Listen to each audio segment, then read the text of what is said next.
So again, I'm Pete DuBois. I work with Clark County Public Health. I have the privilege of coordinating the Master Composter Recycler program. And one of those key pieces, obviously, is getting folks to compost correctly. I'm also on Instagram, Composting Pete, and here's a shot we're going to see later in the video, a compost bin I built, and I put in a bunch of oranges, and you'll see how quickly they disappear. So composting really done correctly is pretty phenomenal and gives incredible results. A couple other things. My background is in economics. So I started out really trying to make money, and then I realized that we can make money by saving the earth, and that's really become my passion. And on top of my work, I also maintain over 20 worm bins. We have 2 large-scale vermicompost systems that we feed about 100 pounds of food waste to each week. Actually, it's 1,000 pounds a month. And then built many lasagna gardens, which is a term I won't get into today, but certainly something I'd love to follow up with out in the gardens. And process over 6 tons of organic waste just here at my house in Vancouver, Washington, in the Shumway neighborhood. So you really can produce quite a bit of compost and also manage a lot of organics if you do it correctly. Quick question for everyone. I'm not going to be able to see the poll results, so we'll just take a few seconds to think. Have you ever smelled a stinky compost pile? If you want to type it in the chat box, I'll monitor the chat box for you. So we're going to try to work the nose knows, and actually composting is a way to hone your science skills. Also, it is an art form as well. And if it smells really bad, we're going to give you some tips and tricks. And the goal here today is to set you up so it just smells like fresh earth, maybe a little pungent in the middle, which you address as you turn. So just quickly, this is our site out at the Heritage Farm. We have the county 80 acres. Our compost program has a 1/4 acre site. And you can see up above is how the site looked about 3 years ago when we inherited the site. And you can see the compost bins scattered around to show folks different types of systems. And then the after shot, which is 3 years later, and you can see that 3-bin system way in the back. The tumbling units are completely crowded out by our tomatoes. And what happened here is we made so much compost, we needed to spread it in our garden beds, and things just went gangbusters. And so we've got folks from community gardens out there, and just the farmer and the general public coming by saying, how did you get this? How did you do this? And it took a lot of work and a lot of compost, but it really does work. It can also not work so well. And I got called out to a assisted living home. They were trying to compost material from their garden bed. And this was kind of in the fall, right about now, where people pull up their tomato plants and they just shove the entire tomato plant in there. And I told them that we needed a balance, and we'll talk more about this, greens and browns. And I also found that they had just shoved in this giant wad of newspaper. There were also just mushy, unbroken down lemons, as you can see on the left, from their cafeteria. And so I came in and really tried to rectify this. This was one of the smelliest compost bins I've ever encountered. And it was the kind of thing where I had to take my shoes off before I got into my car and stick them in the back in a box. So we really want to try to get you on the right foot here. So on the, I took off the bottom of this compost bin. Sometimes they sell these, but they don't really work that well. And then I chopped up all those lemons and found some leaves on site and just tried to rebuild this program. You can see about 4 weeks later on the right, it's starting to get back into shape and not smelling. And we actually did turn compost, but it took quite a bit of work.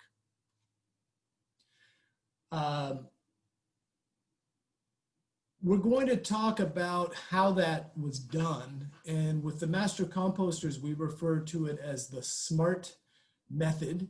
And it's an acronym, and we're going to talk about each one of those letters.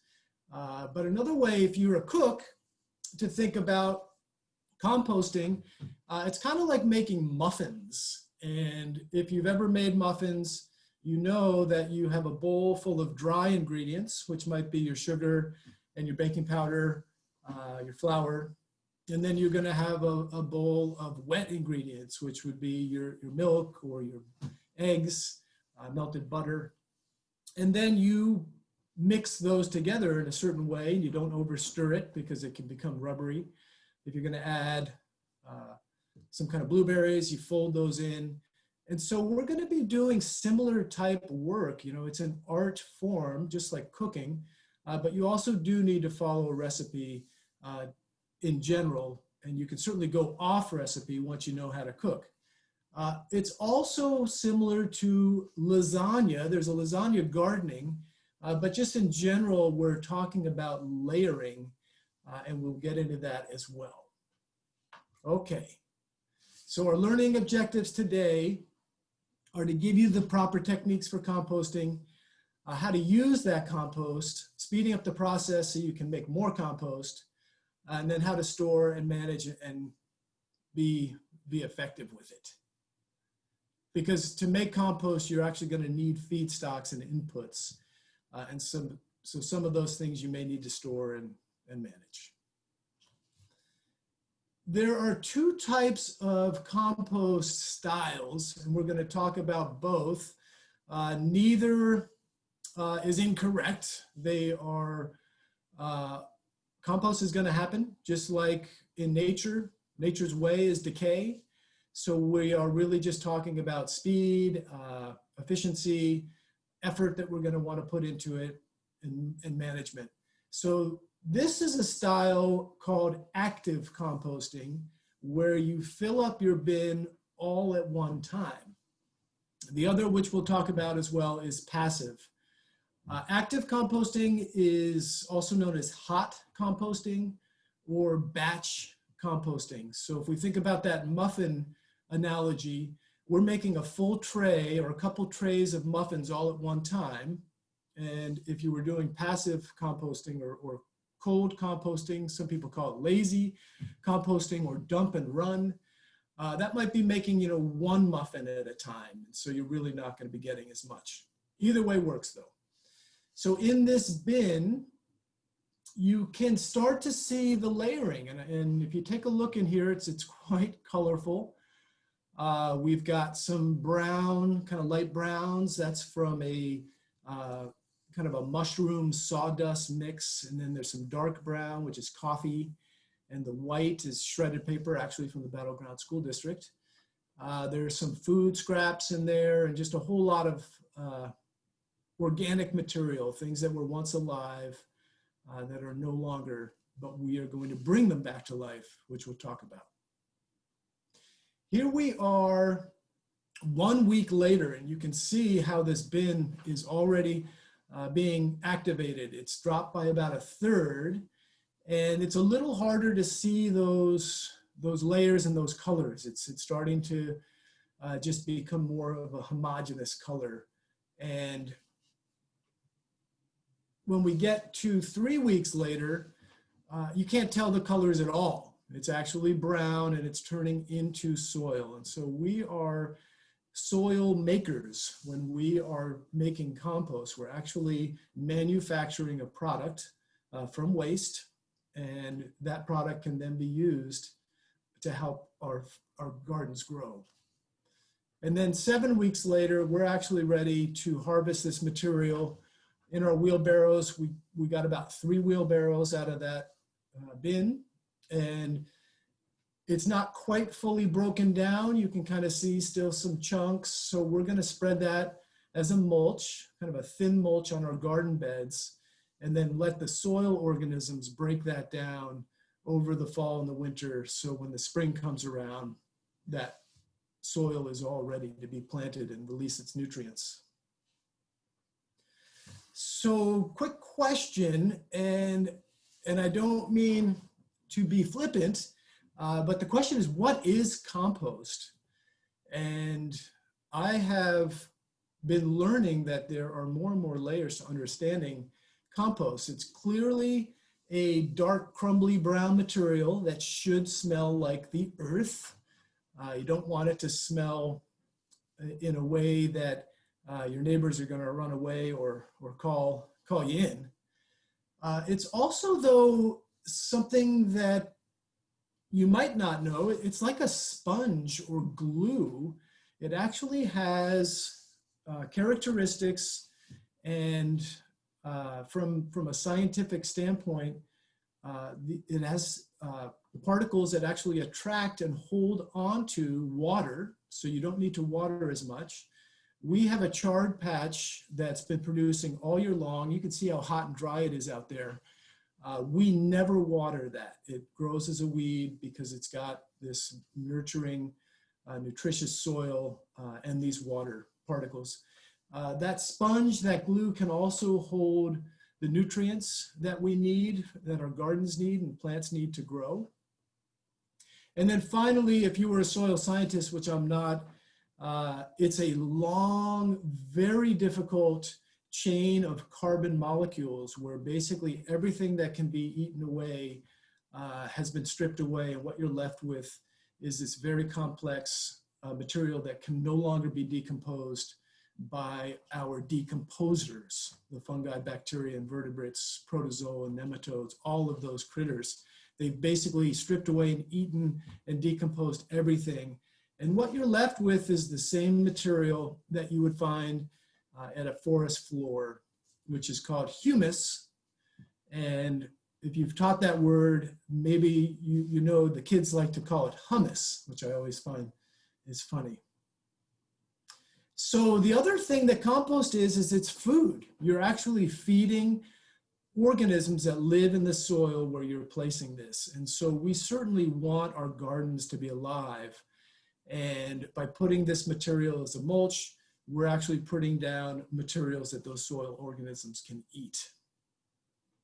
So there's a lot going on. In fact, if you got 1 teaspoon from your measuring spoons and scooped out a teaspoon from this pile, there would be 1 billion bacteria, several yards of invisible fungi hyphae, I think is how it's pronounced, several thousand protozoa, a few dozen nematodes, and all of that wonderful material to break down and feed our plants.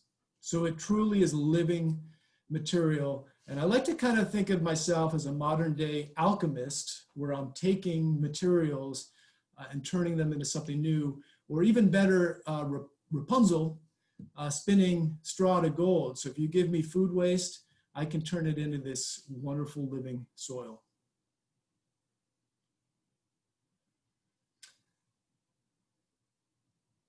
There is another type of composting, and we certainly want to make sure folks feel comfortable with this. We'll show this just briefly in our video.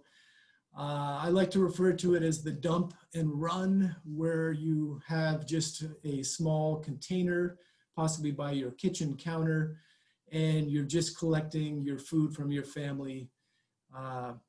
It's certainly not going to be enough to fill up one of those bins we saw in the earlier slides. And so this is a process where you just work at a very small scale level.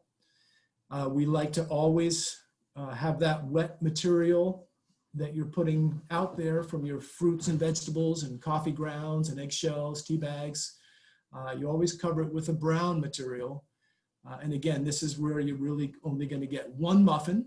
But if that's all you're looking for, or you're looking for just not sending your food scraps to the landfill, this is a wonderful approach. And we'll talk about some systems that work best for active composting and passive composting.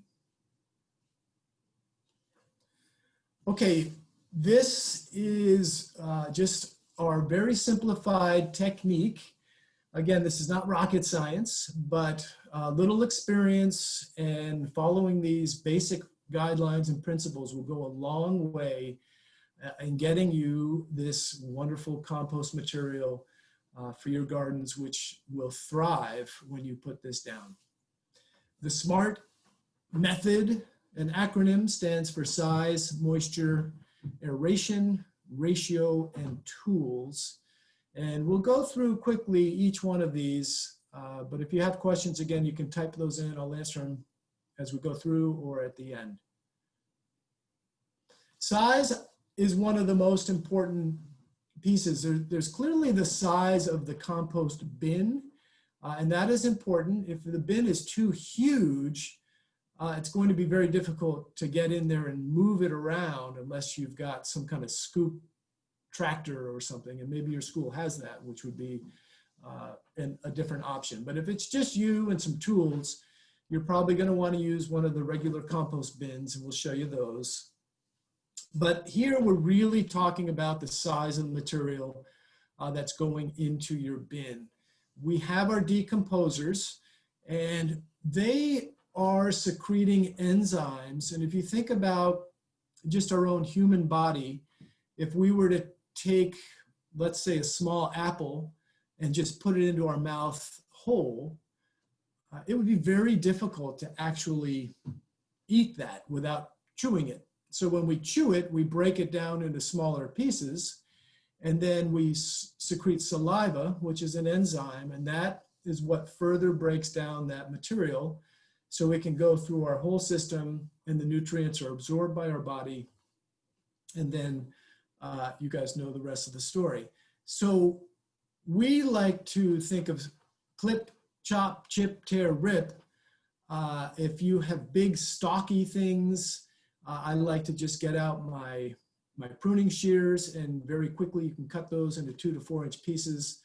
You can see in the middle I have a bucket and a chop shovel. So if I go pick up a bucket full of apples that have fallen from the tree or pears this time of the year, rather than just dumping that whole into your bin and expecting it to break down, again, just that small amount of energy up front will reap very large rewards down the road. So just a couple quick chops. Again, we'll demonstrate that in a live video. Egg cartons, if you can break those into individual cups rather than just tossing in the entire egg carton. If you're looking for newspaper, you can shred that as well. So basic premise, don't just throw in a giant vine of tomatoes and keep stuffing it full of that and expecting it to break down. Moist like a wrung out sponge. I just built a bin in the past day or two, and it's been so dry that I've actually needed to add water. Typically, when I'm especially using food waste and food scraps, they are like 80% water to begin with. And so I don't necessarily need to add too much water. I also, with my bins, make sure they have a top or some kind of tarp. And so you can, in the rainy seasons, make sure that it doesn't become completely soggy and waterlogged, and then it will won't be able to get any oxygen in there, and it will start to stink. And then when it's hot, if you have cover, it can maintain some of that moisture in there as well.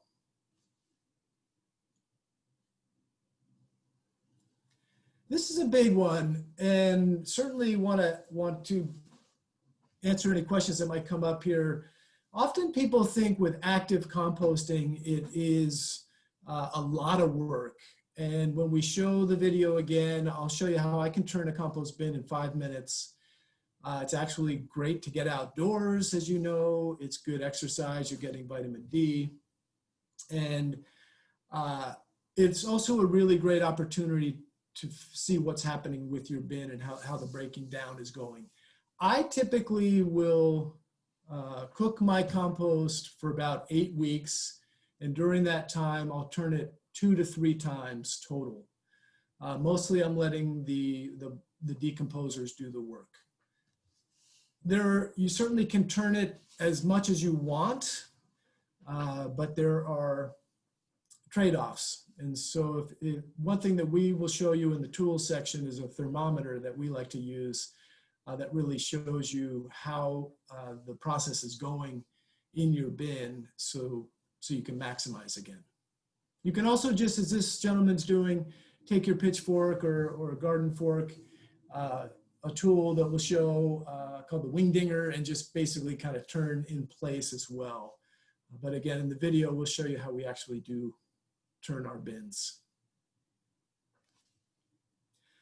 This is a very important slide, and you can really geek out on ratios. You may have heard of the carbon to nitrogen ratio, 30 parts to 1 part.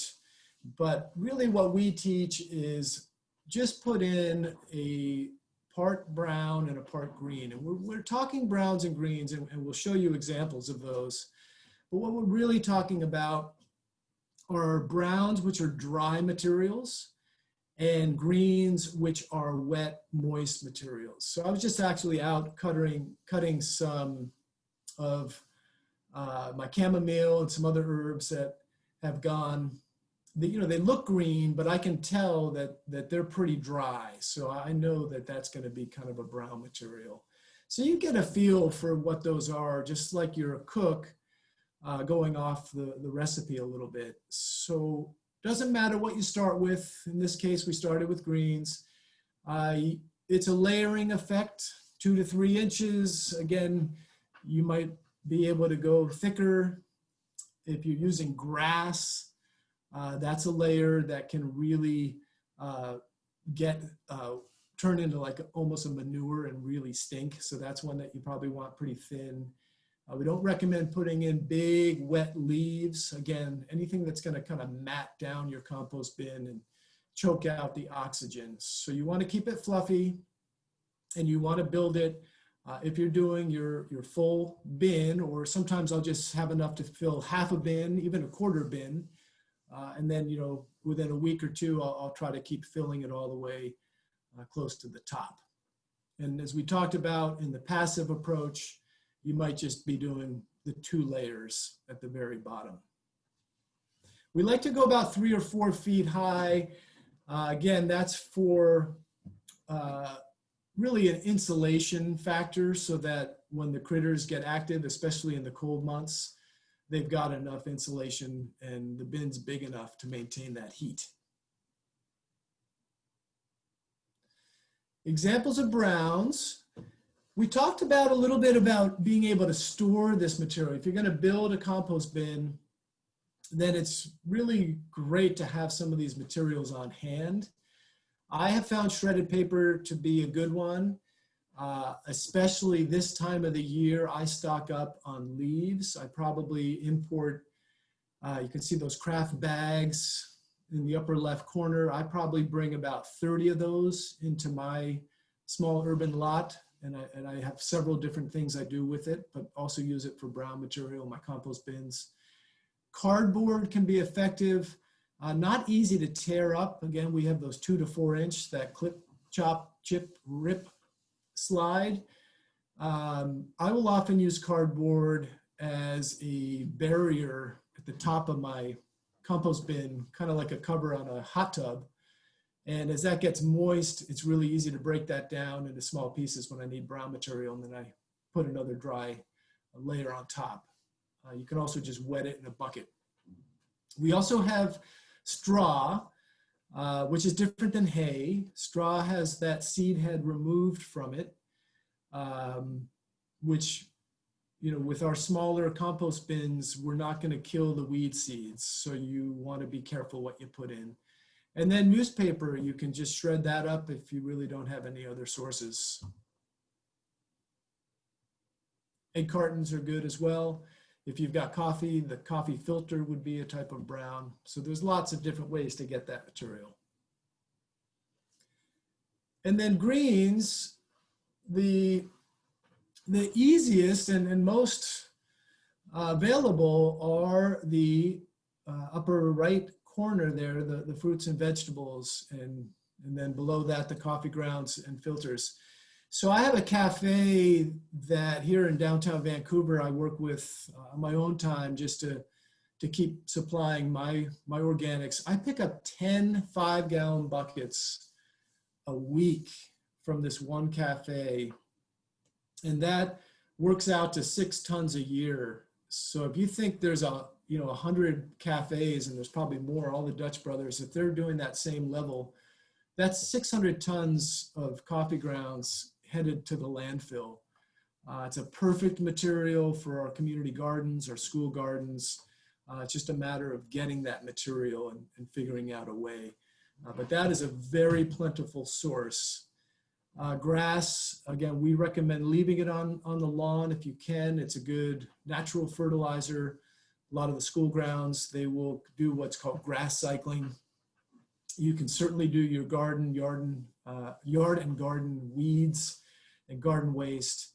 And then that upper left corner is a little mysterious and similar with the coffee grounds. They're the color brown, but again, we're looking at materials that are moist or wet. And so that is horse manure. And we'll briefly just talk a little bit about horse manure because it's a very rich in nutrient material. You need to manage it properly, obviously, because of pathogens. But if that's something that you have available, that's a great source for your compost pile. And if Chris Potter, who I hope you all know, she's one of our master composters. She likes to talk about the manure hierarchy. This is not actually in that order, but not all manures are made the same. Alpaca and llama, some of those materials are ready almost to go right on your garden. They are so well processed by the animal and have high nitrogen, phosphate, and potassium. So if you can get your hands on that material, you're golden. Some of the other things, rabbit, chicken is one that definitely needs to be processed through your compost pile. It's known as a really hot compost, and that's partly because the chicken, the urea, the urine, and the manure come out all the same. So if you've seen chicken manure, it's got the white and the brown. So it can be really nitrogen heavy and hot. And horse, which is the most prevalent, can also have the most weed seeds and some other things. So also E. coli is something that we want to be really careful with. If you're going to be composting this in your compost pile for 8 weeks and doing it correctly, all of those pathogens will be killed off. But again, something to be aware of. And it is pretty amazing. I know Chris has, again, mentioned some of these things and facts about manure. I couldn't believe this until I did some research that one horse, the stall waste of one horse is a ton a month. So if you figure each horse here in Clark County is 12 tons, it's a huge amount of material. And a lot of these horse owners really don't have the ability to manage this. I actually have a horse owner with 3 horses who brings his trailer to a site that I manage and pulls that all out with a rake, and we properly compost it, but our crops love it. Okay, we're going to get into our last one of our SMART acronym, and that is for tools. And so one of the things to decide upon is which compost system. The bin in the top left, we refer to as the Darth Vader. And again, this is a good one, especially if you're going to do that dump and run. Maybe just have a small amount from your classroom or your household kitchen. You're going to open the lid, dump the pail, again, cover it with that dry material, and then just keep that layering going. And it might take 6 months before you can actually even open up that hatch and get a couple shovelfuls of compost. And maybe that's all you want. You have a couple container plants. Similar with the middle one is one you can actually get for, I think, $59 over at Metro Paint across in Swan Island. It's closed now due to COVID. And then the one on the top right is the Seattle Composter, which we are in the process, Clark County Public Health and the Master Composters are in the process of selling that to the public at wholesale cost. And we're working out, because we support schools through the Green Schools program, providing those at no cost to schools. And we've got a link, if you're interested in that, for your school garden for you to fill out. And Jane can send along that link and we can help you out with that. It comes in 2 sizes. One is an 80-gallon, which is what I use. I use 2 of them staggered. So I'll fill one every 2 to 4 weeks and then fill the other. And then they have a 150-gallon one, which is almost a cubic yard, which I use to cure my material. And then when it comes out of that, it's ready to go in the garden. Clearly, you can use pallets.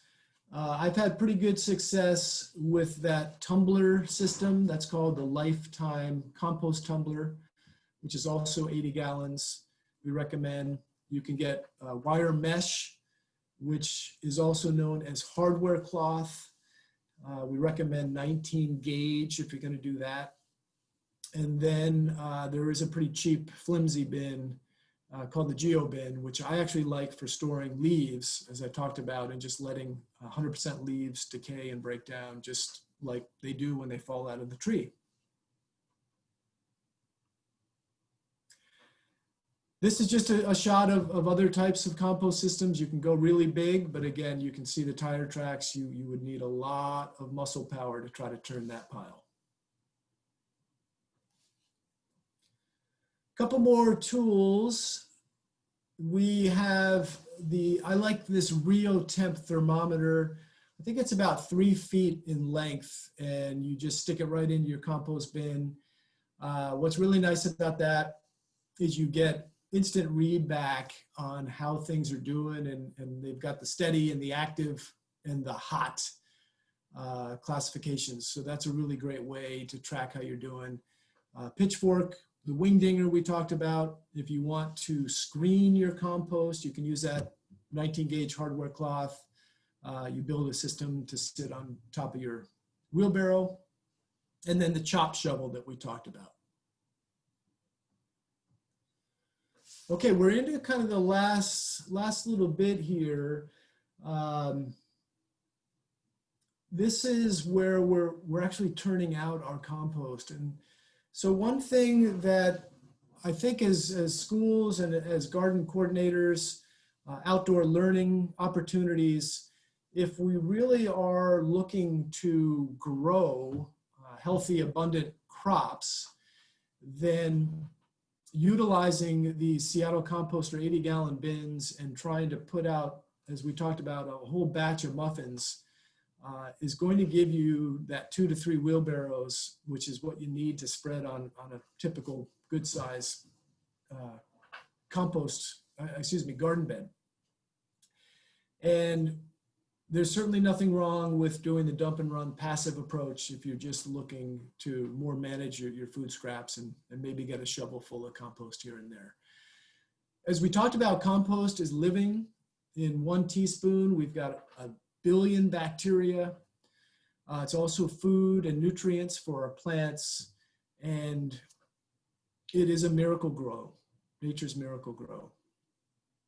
We typically don't till our gardens as much as we can, just because we don't want to disturb the soil.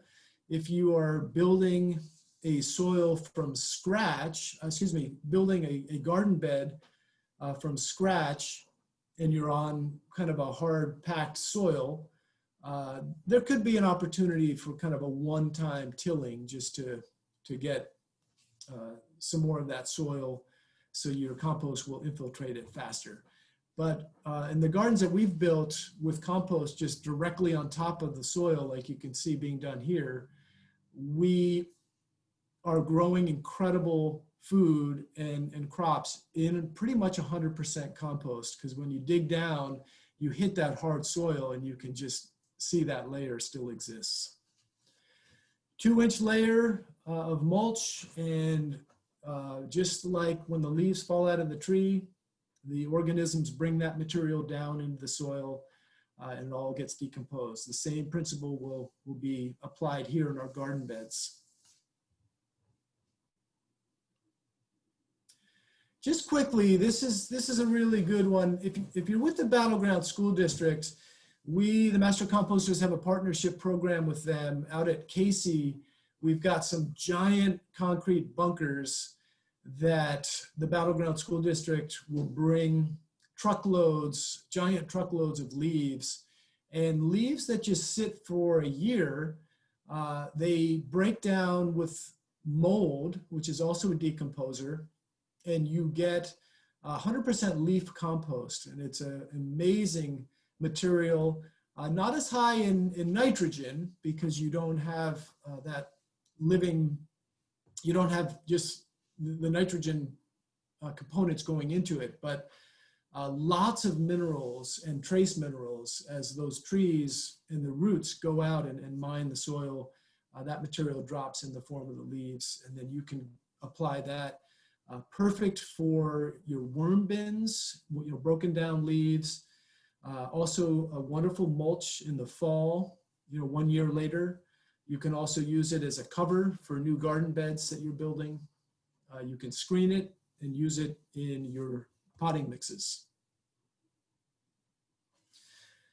If you do turn your bin, and this happens to the best of us, it's going to, if it's going to smell, it's going to be one or two things. It most likely will be ammonia, which is from nitrogen. That's actually not a good sign because you want the nitrogen to stay in your compost so you can then feed your soil.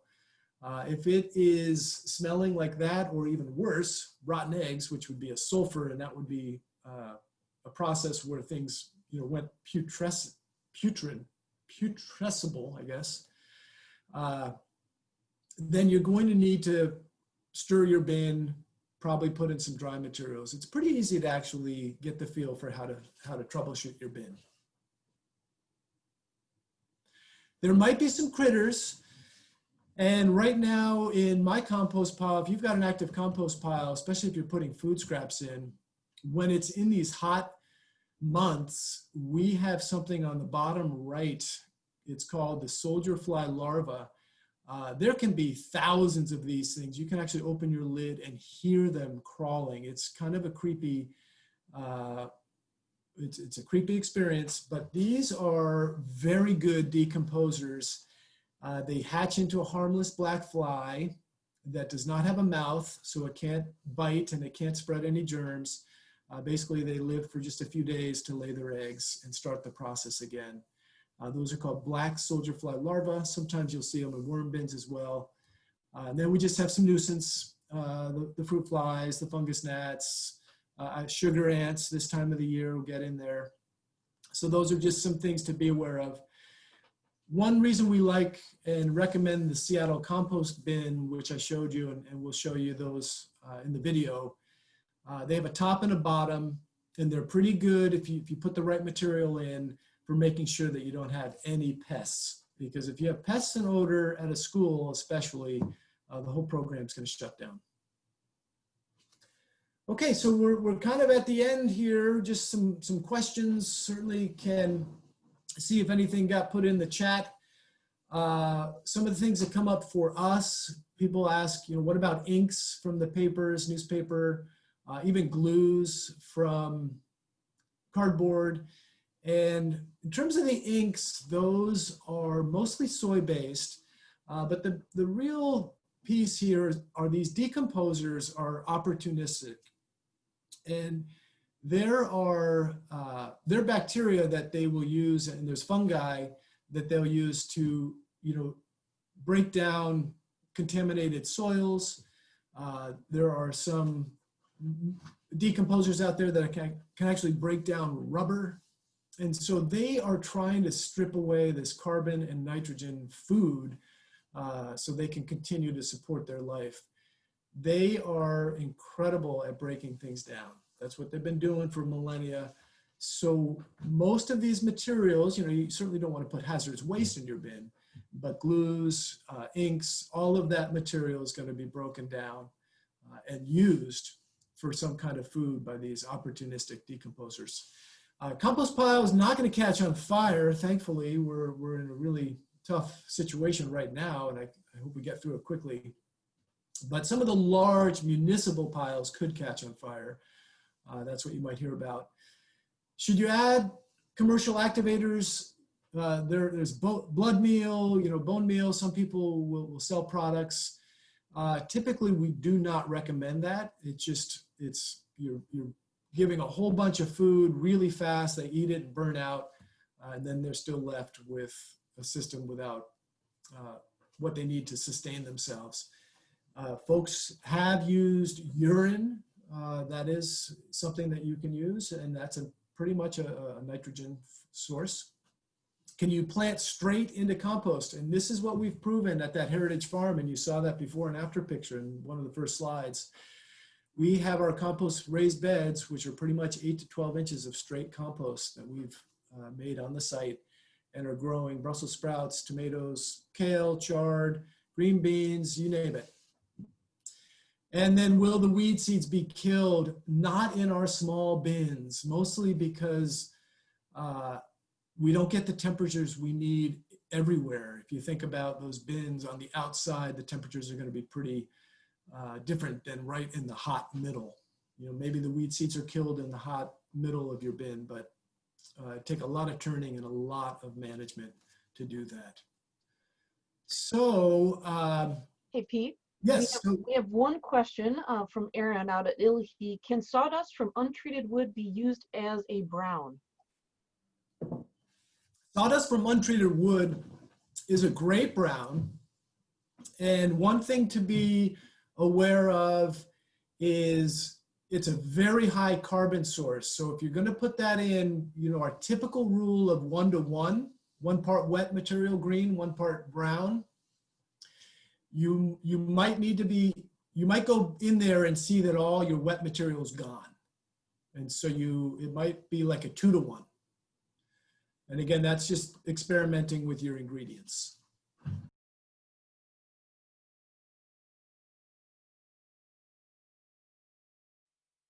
For schools, there's so many great resources. I put 2 in the chat box for you. One is for Pete's Master Composter Recycler program, and you can take that class if you want. There's some great sessions going on in the next month that maybe Pete can hit on real quick too before we go. So that clarkcountycompost.org is on there, as well as the clarkgreenschools.org. On their site, let's see here, hopefully you can all see that. On their site for waste reduction, waste and recycling resources, down towards the bottom, you'll see the rotten compost. They can get you information about sort tables in your cafeterias, composting. They partner with waste management to collect compost materials from schools. And then Pete can help with worm bins in the classroom. And if you're in the city of Vancouver, if you participate in the organics program, you can, we've tried this at Houck Elementary, the small bins that you might have at your house if you're in the city of Vancouver. We've used those in the classrooms for the kids to collect their snacks and then dump it into the cafeteria compost large bins. So there's other ways to participate in the Clark County Green Schools team, which Pete helps with the compost part, can help answer a lot of those questions for you. So here's the Master Composter Recycler webpage. This is what it looks like when you get to it. That's the link in the folder. And then also there is information that they can share for the worm bin composting, give you some tips, the benefits of worms, how to compost, and all the ins and outs and do's and don'ts so they don't smell, because somebody mentioned that nothing smells worse than a worm bin that's gone bad. Totally agree. I've had that happen to mine. So, so just so you know, there's lots of resources available to you, and the green team, green coordinator at the Clark County Green Schools, Michelle Stano and her team can help answer your questions. One other thing I'm going to share with you is the, I will put this link in the chat box. So this is a questionnaire that they would love for you to go visit. I will hit enter here. For the Clark County Compost Bin Questionnaire, if you have questions for your school to participate, go ahead and answer that survey and they'll be able to get in touch with you about composting at your school.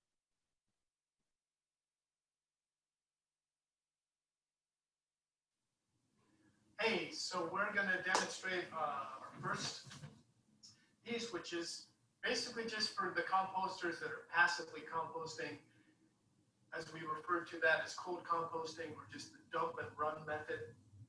And you've got maybe a kitchen pail that you collect and it gets full, and now you want to figure out what to do with it. So we're going to take this out to our compost bin and show you how to do that.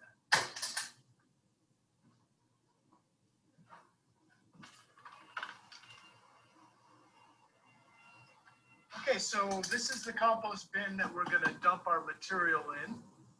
And again, it could be a different variety of different compost bins. But here's the one that we've got going to dump our material in. And so we are going to just keep building up on our system. This is from the last time we dumped. And we just sprinkle our materials into our bin. And those are our composting greens, which are the wet materials. And we always cover them up with the brown or a dry material. In this case, it's going to be newspaper. But as you learned in the webinar, there are lots of different kinds of browns you can use to cover. We don't use the slick. That goes in the recycling. And the nice thing about newspaper is it's all soy-based ink here locally, so that's going to be this size for composting. And then the next layer will go right on top of this. Will be our next pail, and then some more browns. Okay, we're back at our bin. We're now going to pretend that we're actually making an active bin, which would be a full batch. And this would be close to 100 gallons of material. And you can see we're kind of 3/4 of the way full. Our last layer was a brown layer. So we're now going to put in some greens. And as we've mentioned before, we want things in about a 2 to 4 inch. So we're going to just quickly chop these up. So they're a little bit smaller. We're going to do our layer of greens.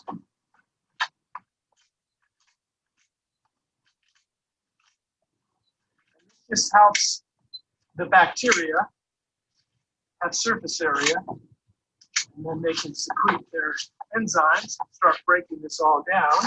Got some weeds that we've collected from the garden.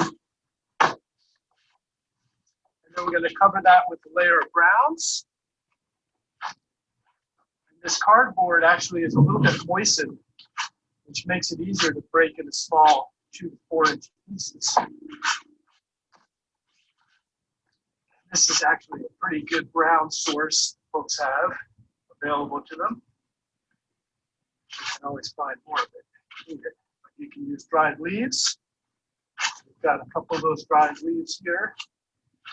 So we'll use some of those as well. They do need to be dried and kind of broken up a little so they don't mat down. We want to make sure we've got oxygen in here. So we would just fill this all the way to the top, and it's optional. You can kind of cover it up with some cardboard just to help with the moisture levels. And that's something you're going to want to monitor. And we close it up, and we'll probably wait, take its temperature reading, and then turn it when it's needed. Okay, as we mentioned, it is important to get your pieces into smaller pieces. One thing I like to do is I can just chop real easily with a chop shovel. I find that to be a pretty effective way to get things into smaller pieces. And then that goes right into your bin. Cover that up with our brown material. We're all done. Okay, next we're gonna demonstrate how you turn a bin if you're doing that active batch or hot composting. And I like to use a thermometer just to see how things are heating up for me. So we'll throw that into our bin. You can see the temperature starting to climb, so we're into the steady. And now we're over 100, so we're active. And that's a good sign as it keeps going up. So we're in that 100, looks like we're about to get to 120, and it's still going up. So this bin's pretty hot. We certainly could let it sit for a little bit longer if we wanted to, but we're gonna show you how to give this a turn. Looks like we're probably gonna go all the way up to about 130. Okay. So the nice thing about these bins is you take the top off and it becomes the bottom. And if you didn't want to fully turn this bin, you could just use a tool like this or that wing dinger that we talked about in the webinar and just kind of mix up your bin like so. But I think it's just as easy to grab these handles that we added. Lift this off just like a sandcastle. Hold. And put the sleeve there. And then we're just going to take our pitchfork. And as you can see, all this material is starting to transform into compost. So we're going to grab our pitchfork. And we just scoop it in here. Give it a little fluff. This is a good opportunity to see how it smells, if your moisture levels are right. And you can see all this steam coming off. And it actually smells nice and sweet. So this is going to be compost probably in less than 8 weeks. This will be ready to go on the garden. That's a nice mulch. What's amazing with this bin is there were 15 gallons of oranges that I put in here less than a week ago, and you cannot see them. And the ones you can see are very close to being decomposed. You can see sometimes when you put in pieces that are too big, we'll just leave that in there for now, but those are things that probably should be clicked initially. And it's smelling good. If it was smelling a little bit pungent, this would be an opportunity to add in more brown material. And I'll demonstrate how to do that just in case you're turning your bin and it seemed a little smelly. This is a good opportunity to just add up some smaller pieces of browns. And again, that could be dried leaves, which I've got a few of.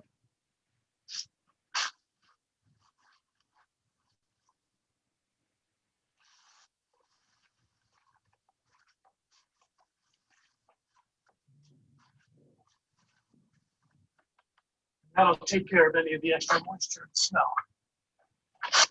You may have to do that several times depending on how wet, smelly your bin is. This bin's in pretty good shape. Use one of those 15 gallons of oranges.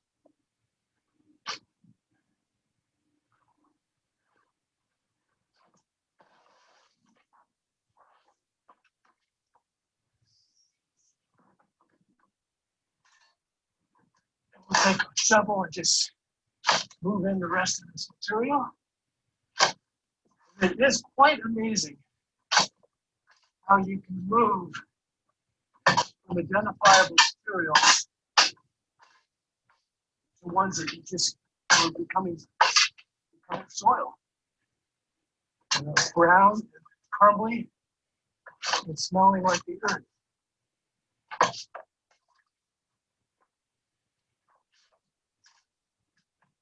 So all in all, the turning just takes about 5 minutes. It gives you an opportunity to get up close and personal with your bin and make any adjustments you might need. And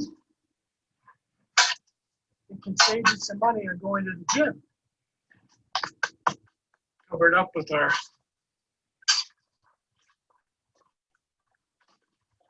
moisture barrier.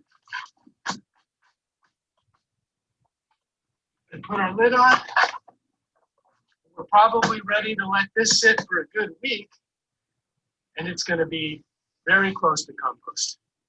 Okay, we're going to talk about curing. So I can turn these compost bins around in about 8 weeks.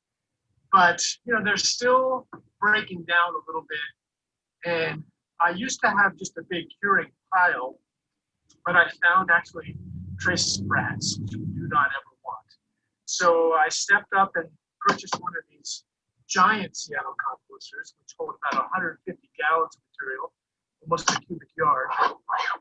And when my material is kind of in that dark brown crumbly stage, but not quite ready to go onto the garden,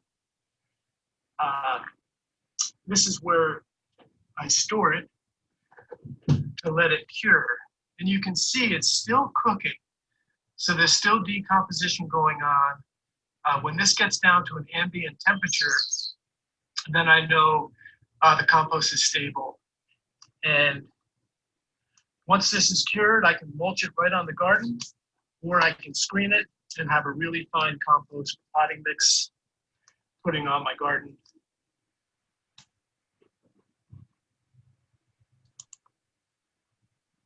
Wow, that was awesome, Pete. Thank you so much. You're welcome. Wow. Well, we're a couple minutes over time, folks, but once again, thank you, Pete DuBois, Clark County Public Health Solid Waste Compost Master. We really appreciate your time and your expertise today. We really appreciate everybody for coming today.